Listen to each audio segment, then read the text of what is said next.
చెప్పారు. సో ఆ నమ్మకంతో ఆవిడిచ్చిన భరోసాతో ఈ సినిమాలో ఆయన నటించడానికి ఒప్పుకున్నారు. కాకపోతే ఒక కండిషన్ పెట్టారు దాసనారాయణరావుకి. ఏంటంటే ఈ సినిమా నేను నిర్మాతగా ఉండను, మీరు నిర్మాతగా ఉండండి. నేను రెమ్యునరేషన్ తీసుకోను, మీరు కూడా రెమ్యునరేషన్ తీసుకోవద్దు. మన ఇద్దరి కష్టమే దీనికి పెట్టుబడి.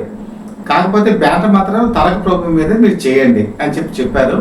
మరో మాట ఆలోచన లేకుండా దాసనారాయణరావు ఒప్పుకొని దాసరి పద్మని నిర్మాతగా పెట్టి తారక ప్రభు ఫిల్మ్స్ మీద ఈ సినిమాని నిర్మించడం జరిగింది. అయితే వీళ్ళు ఈ సినిమా చేసేటప్పుడు అనుకున్నది ఏంటంటే ఈ సినిమా పక్కాగా ఫ్లాప్ అవుతుంది కాబట్టి మనం లాభాలు ఆశించద్దని చెప్పి అనుకున్నారు. కానీ దైవం ఇంకో రకంగా తెలిసింది. ఈ సినిమా ఆ రోజుల్లో మంచి కమర్షియల్ విజయాన్ని కూడా సాధించింది, లాభాలు కూడా తెచ్చిపెట్టింది. ఈ సినిమా షూటింగ్ జరిగే ముందు పేపర్లో, ప్రెస్లో అన్నింటిలో కూడా వార్తలు వచ్చేసాయి. బ్యాక్ సందేశం ఒక డిఫరెంట్ సబ్జెక్ట్తో వస్తుందని చెప్పి. టైటిల్ కూడా చాలా డిఫరెంట్గా ఉంది. ఇదే టైంలో ఎన్టీ రామారావుతో విశ్వరూపం అనేటువంటి సినిమా షూటింగ్ జరుగుతోంది.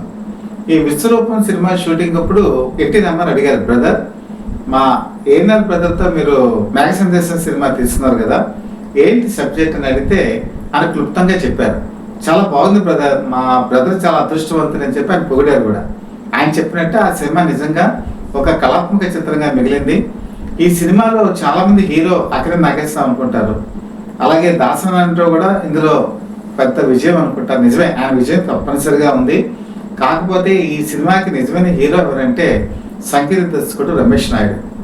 రమేష్ నాయుడు ఈ సినిమాకి సంబంధించి 24 పాటల్ని మొట్టమొదటి ట్యూన్స్ కట్టారు. అది కూడా ఎక్కడ మైసూరు వెళ్ళిపోయి వేటూరు సుందరరావుతో కలిసి, అలాగే దివులపల్లి కృష్ణశాస్త్రితో కలిసి అనేక రకాల బాణీలు కట్టుకొని 24ట్లో 12 మాత్రమే రికార్డింగ్ చేశారు. ఇందులో జయదేవుని అష్టపదులు కూడా ఉన్నాయి. అలాగే ఈ సినిమాకి సంబంధించి వాళ్ళు అనుకున్నది 14 పాటలు అనుకుంటే 12 పాటలు రికార్డింగ్ అయ్యాయి.